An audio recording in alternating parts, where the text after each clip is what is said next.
Bem, antes de abrir para o público, nós temos um tempinho para esse debate. Eu vou passar a palavra novamente para os autores que expuseram, 5 minutinhos cada um, mais ou menos, para que também os nossos amigos aqui presentes possam comentar, se quiserem, para que possam, então, argumentar, ou, enfim, se manifestar sobre as considerações da professora Marisa, né, que foi buscar até o Hipólito da Costa, e para justamente colocar mais fogo ainda nas questões, né, que vocês levantaram, e que muito interessantes. Creio que os dois textos se articularam, apesar das visadas diversas, mas ambos se articularam de uma maneira muito interessante. Então, primeiro o Flávio, depois o Breno. Bom, eu já tinha visto alguns escritos de Marisa, acho que foi do Hipólito, acho que foi na Ampu, acho que do Paraná, né? Londrina, estava na mesma mesa. Bom, 17 é uma coisa, né? Tem muitas contradições, né? Eu gostei de umas passagens tuas aí muito interessantes que eu vou levar para refletir muito, né?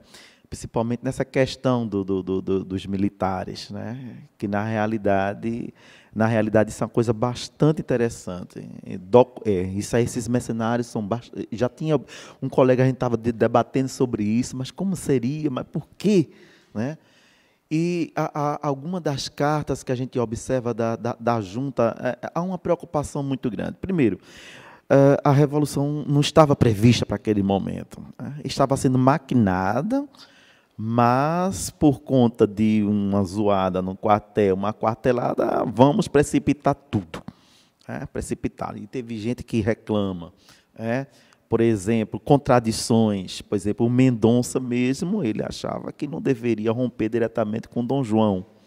Poderíamos pensar numa monarquia, com constituição, conversar com o rei para ver o que é que ele poderia nos dizer.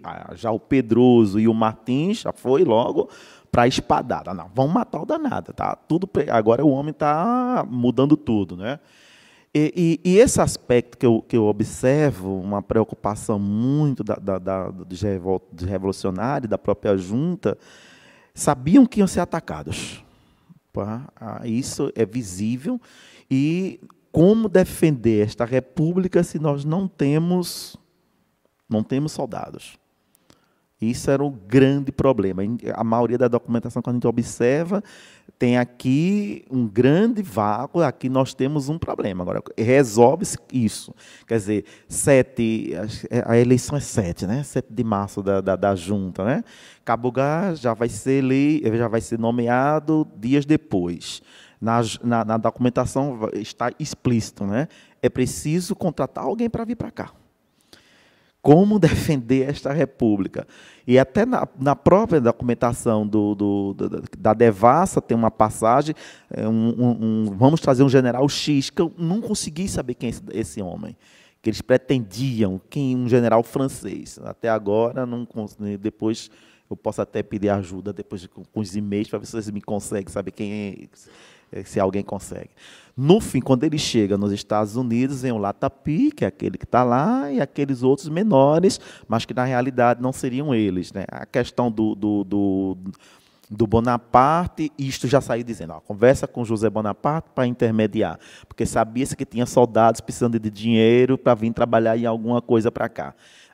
Que estavam numa esfera lutando era uma, e vindo lutar numa república é outra. Me parece aquela questão também da França também para os Estados Unidos e vinha do homens na revolta da independência deles também é uma contradição, é meio complicado.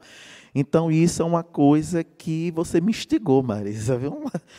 Eu acho que eu não vou mais terminar mais o trabalho como eu pensava, né? Então, isso é uma coisa interessante, se fazer essa ponte, que é interessante, né?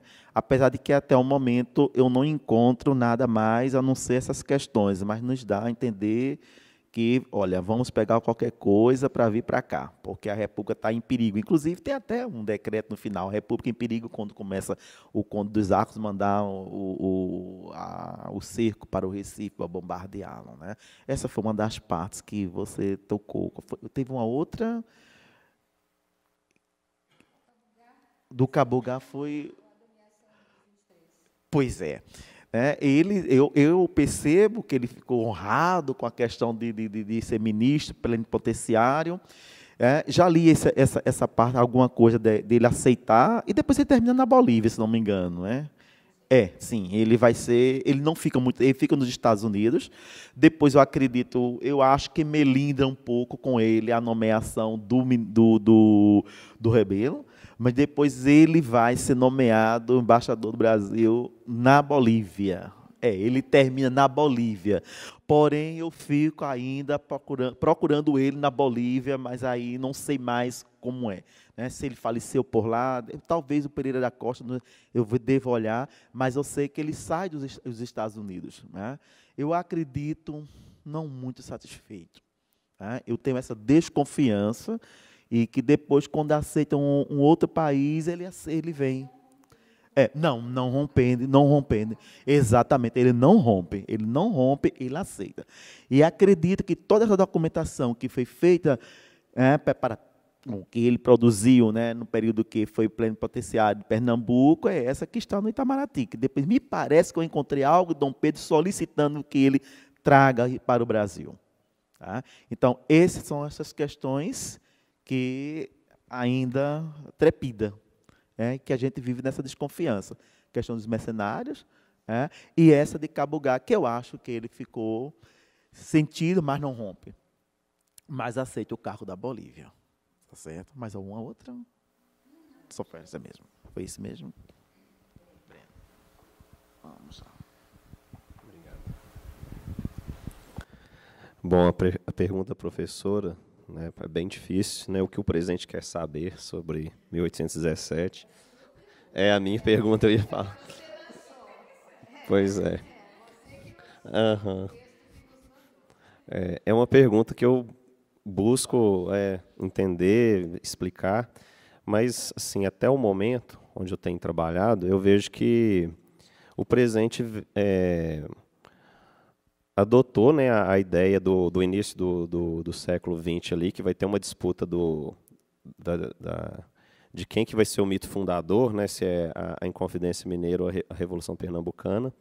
Então, a ideia é que hoje é que a Inconfidência Mineira que vai originar a República, e que aí a Revolução Pernambucana ela ficou secundária. Então, esse discurso ele já está consolidado, né?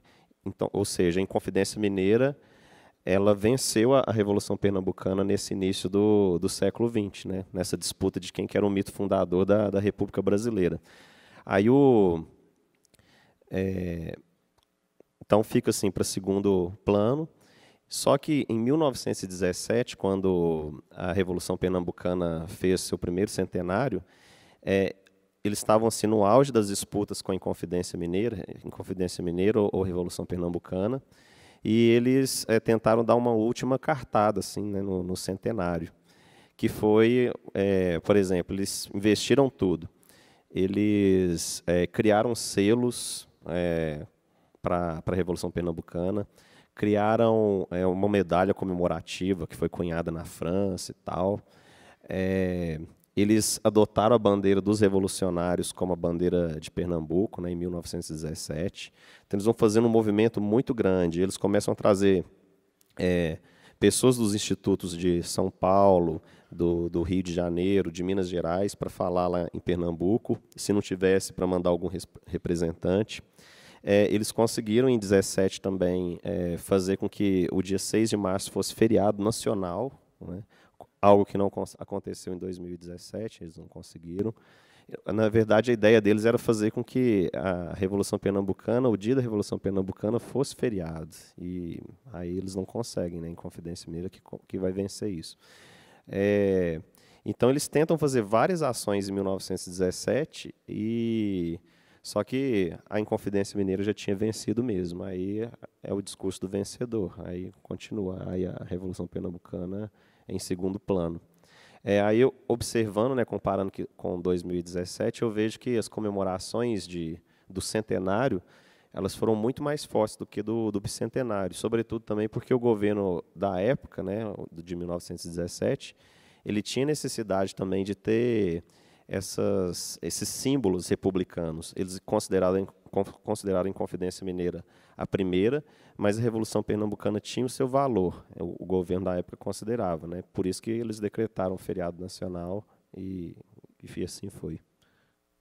Antes de abrir para o público, eu só queria fazer dois comentários e, em seguida, dar aberto. A partir das argumentações que vocês apresentaram para os questionamentos que a Marisa fez e que são muito instigantes mesmo, bem como os textos que vocês fizeram. Acho que trouxeram muitas contribuições interessantes que muitas vezes passam desapercebidas para quem estuda o período, né?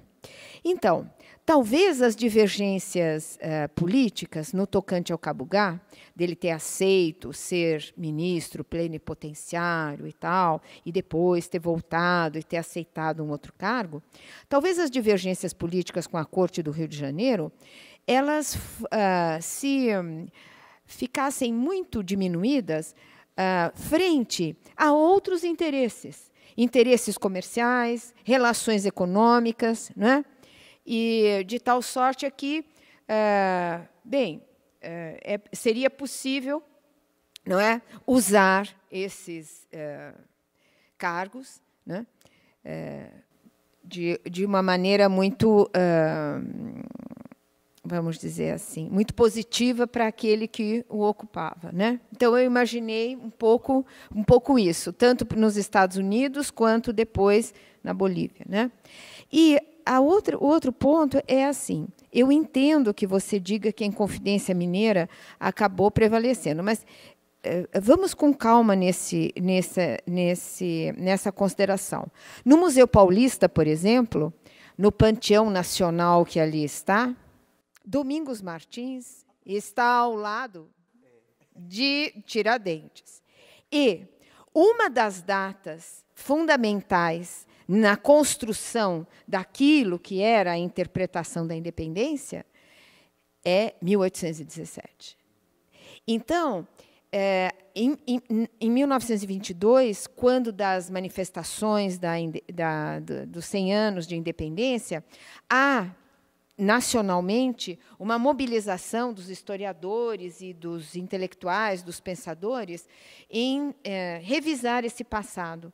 E nessa revisão, pelo menos no caso do Museu Paulista e dos discursos ali apresentados, e que não são só discursos de São Paulo, mas o Alfredo de Carvalho, por exemplo, tem uma atuação muito grande na definição dos protagonistas ali. Inconfidência Mineira e Revolução de 17 estão equiparados, né? E são lembrados como tal, e Domingos Martins merece uma biografia, né? Como entre os próceres da independência, né? Então, só queria lembrar esse pedaço, né? Mas ele teve uma atuação... exatamente. Então, mas é interessante isso, quer dizer, em 1922, pelo menos no âmbito do Museu Paulista, que é o único lugar onde existe um panteão nacional, eles estão todos lá, estão todos juntos, não é? E mais ou menos equilibrados, né? Bom, eu vou abrir, então, para o público, nós temos um tempinho. Quem gostaria de fazer perguntas? Meu nome é Ivan Leski, eu sou doutor, tenho um doutorado em História Social pela USP.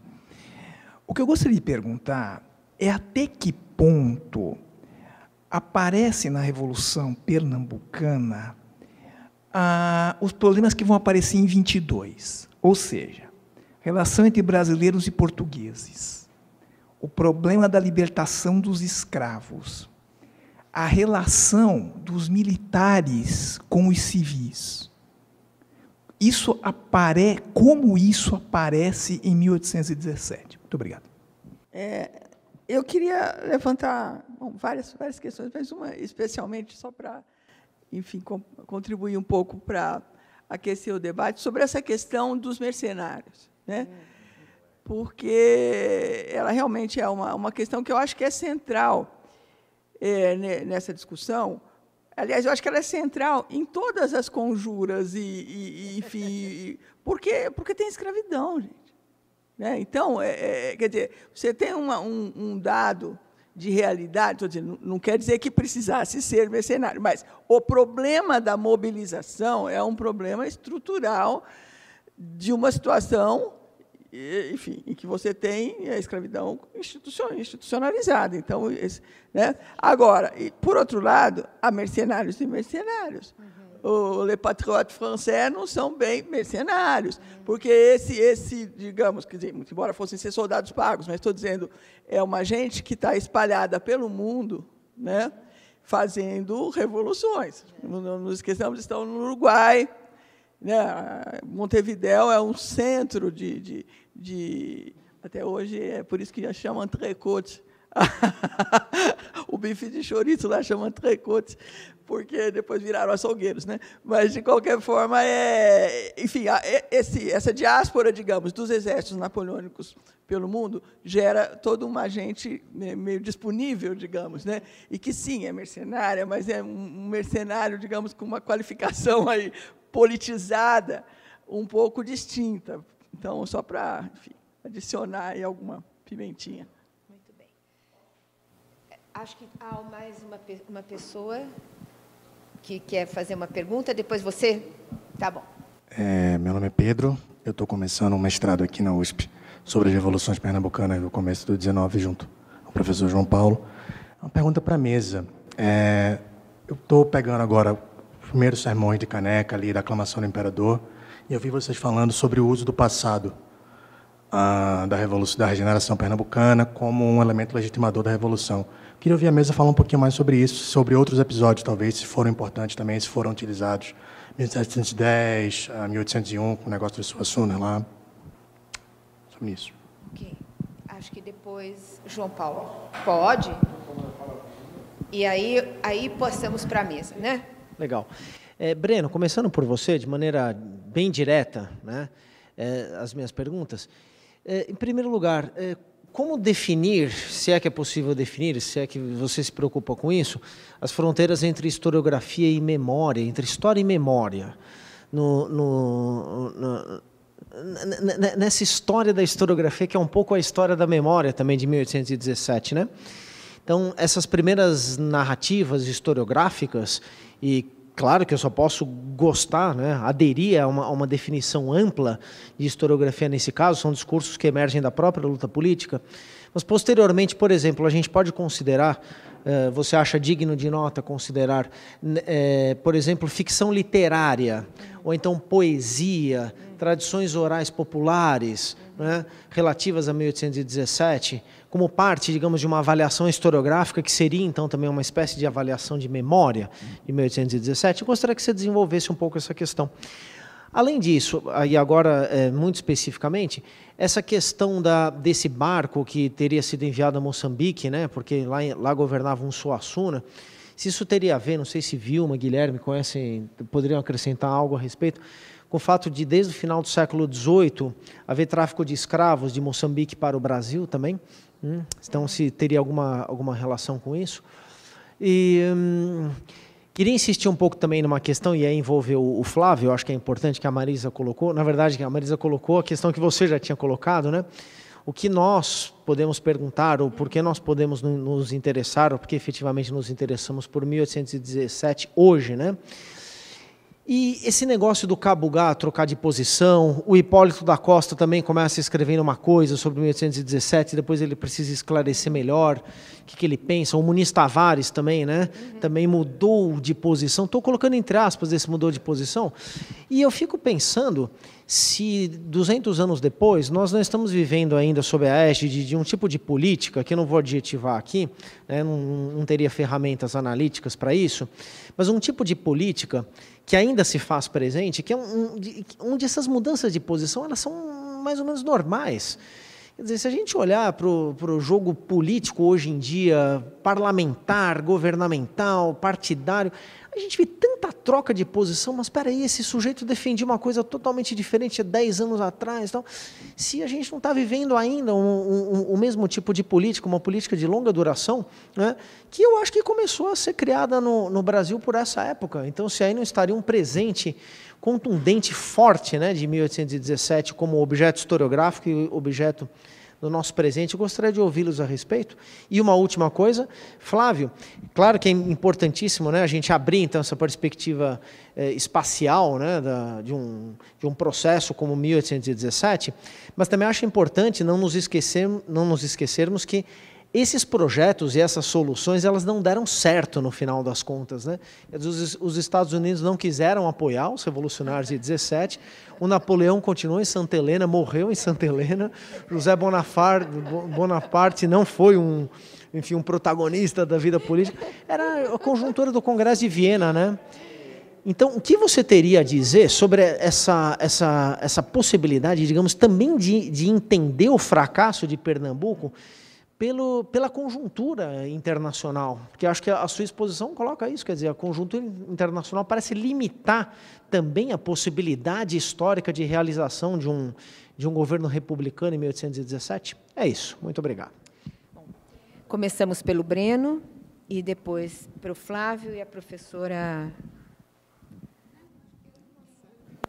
Bom, então, vamos lá. O Breno, depois o Flávio. Então, respondendo ao professor, qual é o seu nome mesmo? Desculpa. Ivan. O senhor perguntou sobre as rivalidades entre portugueses, brasileiros, escravos, militar, civil. Pois é, em 17 as rivalidades elas eram muito grandes, né? Então, os pernambucanos eles foram meio que se cansando da preferência dos portugueses. Então, por exemplo, os cargos, eles não, os melhores cargos, eles reclamam na documentação, ficavam sempre para os portugueses, os pernambucanos reclamando. Casamentos, os casamentos, a preferência era sempre para o português. Então, tem até uma reclamação num documento que eles falam que eles preferiam no caso do casamento português, né, casar com um português que veio lá de Portugal, mais pobre, reles, analfabeto. Eles preferiam que as filhas casassem com esse português pelo fato de ele ser português, do que casar com um pernambucano com cabedais, entendeu? Então, a rivalidade estava nesse ponto, né, essas reclamações. Tanto que quando acontece a Revolução, os próprios pernambucanos eles mudam isso, eles casam com algumas mulheres ali e tal, eles quebram essa ordem, né? Tem até um documento também clássico assim, que um realista ele vai reclamando como que os pernambucanos estavam, que eles estavam tirando onda, que eles ficavam pedindo cigarro, pito, né, para os portugueses e tal, assim, e que eles não gostaram disso, mas que quando quando acabou a Revolução, que ia colocar os pernambucanos, no caso mulatos, né, todos em seus lugares, porque eles estavam muito assanhados, falando que ia casar com as melhores brancas, e isso no momento da Revolução. Então, assim, foi muito forte essa questão da revolução, da rivalidade. Ela foi uma das molas, né, que provocou essa revolução. Com relação aos escravos, no início, pelo fato de participassem pessoas da elite e tal, grandes plantadores, traficantes, a revolução ela não queria abolir com a escravidão, mas tinha uma corrente entre os revolucionários que queria abolir a escravidão. Tanto que virou assim o pessoal ficou muito assustado assim, na época, quando aconteceu a Revolução, que eles acharam que ia acabar com a escravidão. Aí o governo provisório teve que produzir um documento falando assim, gente, nos honra muito essa ideia que vocês têm que a gente vai acabar com a escravidão, mas a gente não pode fazer isso nesse momento, a gente não vai fazer isso nesse momento, é um boato, a gente não vai fazer. Aí tentou tranquilizar, né? A questão militar e civil, tem a crítica, né, ao único governador ser, naquela época de Pernambuco, um magistrado, eles preferiam um militar, e quando foi ter a eleição, também para eleger as pessoas que iriam compor o governo provisório, a maioria dos votantes eles eram militares. Então, havia uma certa preferência aí que eu vejo pelos militares. Você concorda, professor? Mesmo assim que os cargos não fossem ocupados por militares, quem escolheu foram eles. E depois teve um militar que ocupou no final do governo, né, que é o Domingos Teotônio Jorge. Né? Ele foi um militar, ele assumiu, aí eles começam a ficar com medo da forma dele governar. Ele era da junta.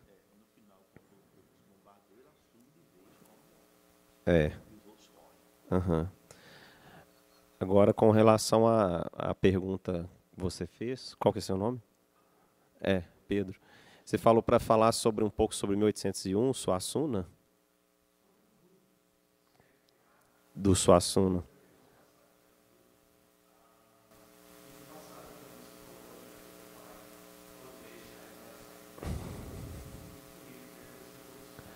Sim. Pois é, o passado holandês, ora ele é resgatado, na maioria das vezes ele é resgatado, eles tentam fazer um link, como se fosse uma sequência. Aí eles colocam a expulsão dos holandeses, 17, eles não colocam a conspiração dos Suassunas, e depois 22.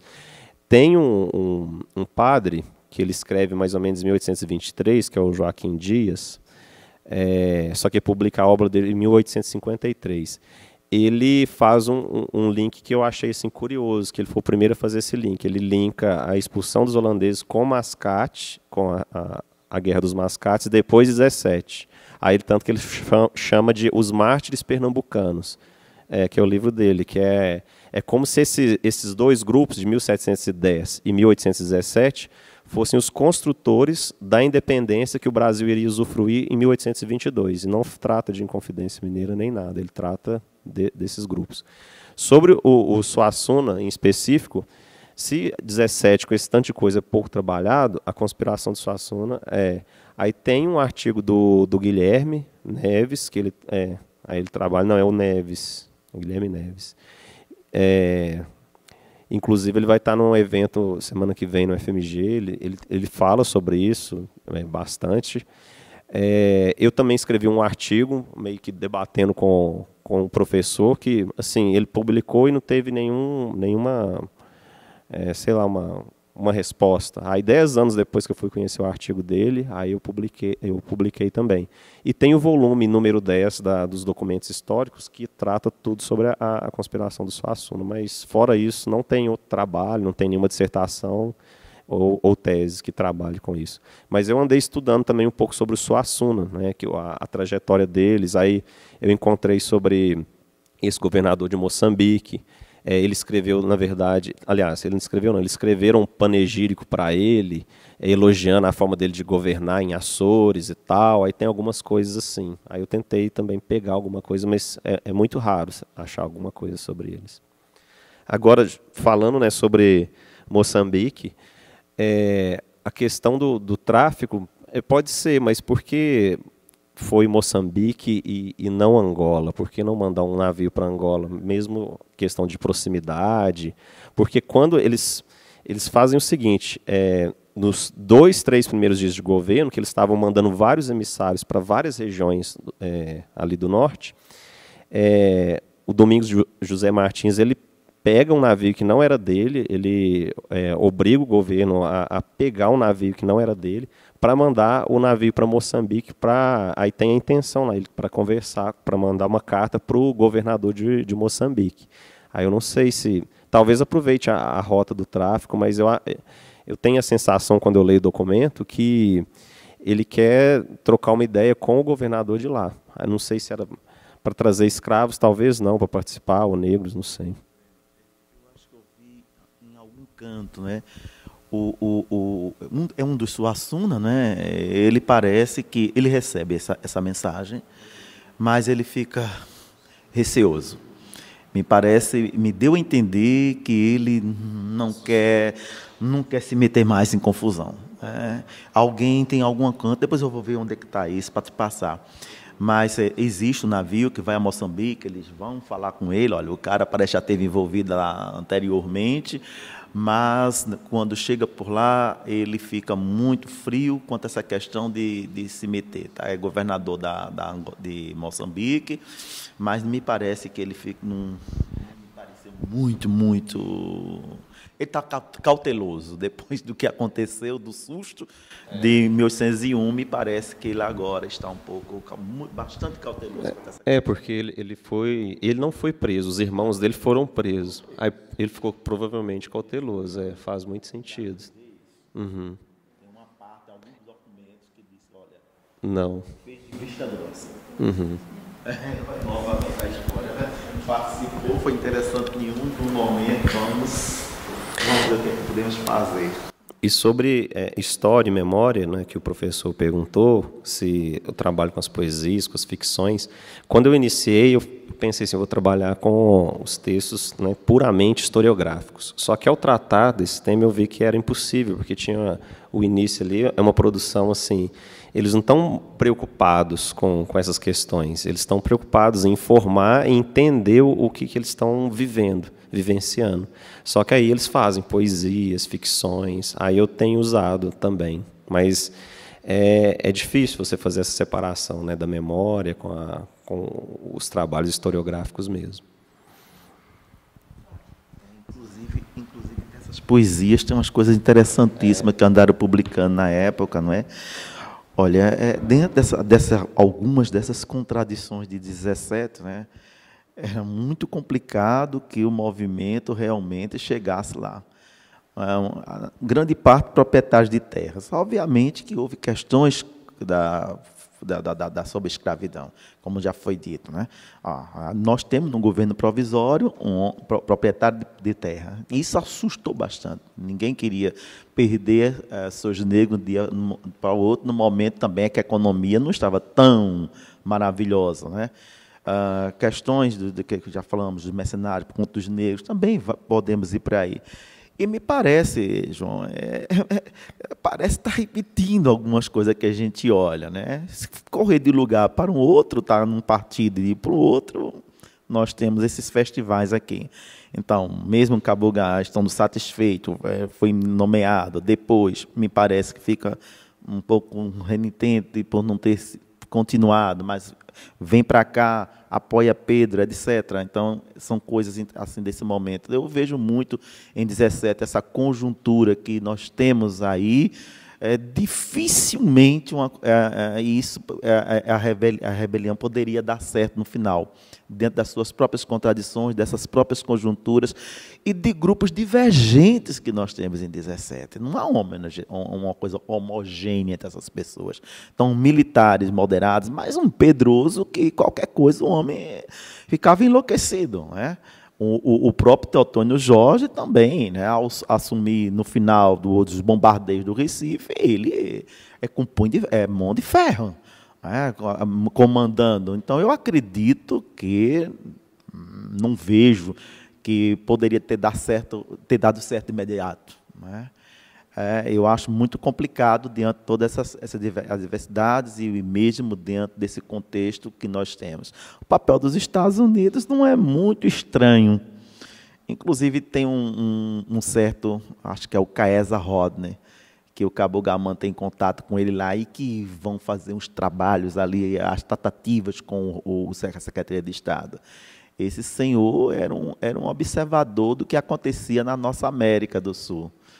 Inclusive, ele estava observando nas questões do Rio da Prata até que ponto Dom João ia conseguir coisas por ali. Até que ponto, porque o interesse dos Estados Unidos seria justamente desbaratar a Inglaterra nesse contexto. Então, o Brasil se posicionava bastante interessante. Então, oficiosamente, a gente observa como eles... bom, tudo ok, a gente dá todo o suporte, mas não podemos, no momento, assinar nenhum documento que formalize isso. Também eles tinham grandes problemas com a Espanha, tratar de questões de limites, mas se mantinha-se desse jeito. Então, essas contradições, eu acredito que dificilmente nós poderíamos ter uma vitória no final que pudesse ganhar alguma coisa. Evidentemente que com a estrutura militar isso era impossível. E diante de todas isso que eu venho observando, dificilmente, eu acho que foi um sonho. com todos esses projetos, né? Foi um sonho. Poderia ter dado certo ou não, mas eu acho que dificilmente. Não sei se eu te respondi.